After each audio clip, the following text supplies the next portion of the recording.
வழி பிறக்கும்னு ஏன் சொல்றாங்கன்னு தெரியுமா?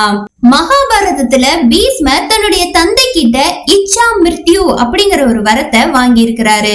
இந்த வரத்துடைய பெனிஃபிட்டே பீஷ்மர் அனுமதிக்காவிட்டா மரணம் கூட அவரை நெருங்க முடியாது என்பதுதான். மகாபாரத போர்ல பீஷ்மருடைய உடல் முழுவதும் அர்ஜுனன் எய்த அம்புகள் இடைவெளி இல்லாம பாய்ந்திருந்தாலும் பீஷ்மர் கீழே விழுந்து இறக்கவில்லை. இதற்கு காரணம் இந்த வரம் தான். தன்னுடைய உடம்புல அம்புகள் பாய்ந்து ரத்தம் சொட்ட சொட்ட மரண படுக்கையில இருந்த பீஷ்மர் தன்னுடைய இறப்பை தள்ளி போட்டாரு. ஏன் தள்ளி போட்டாருன்னா, மகாபாரத போர் மார்கழி மாசம் தட்சாயன காலத்துல நடைபெற்றது. இந்த காலத்துல இறந்தா அவர்களுக்கு மறுபிறவி உண்டு அப்படிங்கிற காரணத்தினால பீஷ்மர் தன்னுடைய இறப்ப உத்தராயண காலம் வரும் வரை தள்ளி போட்டாரு. இந்த உத்தராயண காலம் தை மாதம் 1ஆம் நாள் ஆரம்பிக்குது. இதுல இருந்தே இந்த உத்தராயண காலம் எவ்வளவு புனிதமான காலமா இருந்திருக்குன்னு பாத்துக்கோங்க.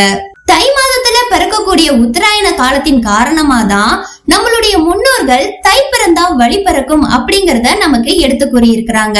மேலும் இதற்கு மற்றொரு காரணமும் சொல்றாங்க. வயல்வெளிகள்ல தை மாதத்துல நெற்கதிர்கள் அறுவடைக்கு தயாராகி நல்லா வளர்ந்து வயலுடைய வரப்புகள் மீது படர்ந்து இருக்குமாம். அந்த சமயத்துல நாம அறுவடை முடித்த பிறகே அந்த வரப்புகள் மீது நடக்க முடியுமா? இதையும் ஒரு காரணமா வைத்துதான் தை பிறந்தால் வழி பிறக்கும் அப்படிங்கறத நமக்காக நம் முன்னோர்கள் சொல்லி இருக்காங்க.